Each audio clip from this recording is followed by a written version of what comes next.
olsun, gözünüz aydın olsun.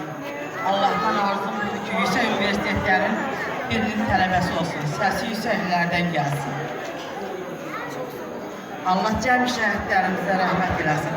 Atasının ruhu şad olsun ki, bugün onun kızı ali məktəb sıralarına hazırlaşır. İnşallah yüksək bal topladım, hamımız bilirik yüksək bal toplayıb, İnşallah yüksək universitetlərin birinin tələbəsi olur. Gözünüz aydın olsun. Aydın olsun. Hoş geldin. Herkese salamlayıram, hər vaxtınız xeyir olsun. Dediyimiz kimi büyük şəhidlər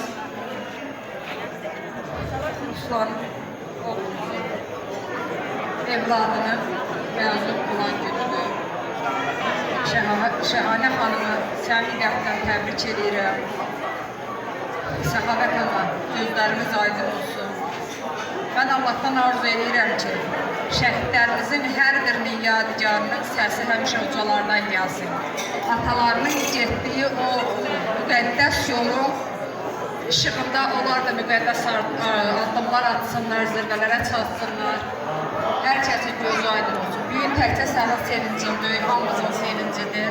Çünki şəhid əmanəti hər birimizin əzizidir, göz bəbəyimizdir. Təbrik edirəm. Bizim uğurlarımız bol olsun. Hər zaman olduğu kimi bax beləcə Restoran Şəhid Ailələri Birliyi olaraq şəhidlərimizin ailələrində iştirak edirik.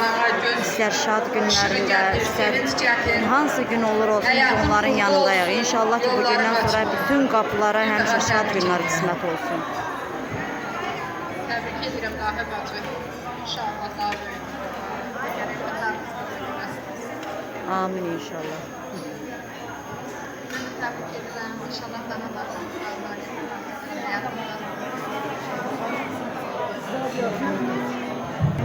Səxavət anamız sizlərə göz aydınlığı verir. İlahi bacım sizlərə göz aydınlığı verir. İnşallah evlatlarımızın toy məclisinə yığılar. Həmişə xoş günlərlə yığışar. Gözlərinizə çıraq olsun.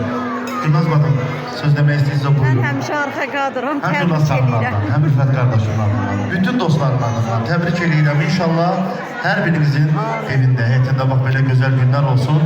Şəhərə anamız gözlərinizə çıraq olsun. Amin inşallah.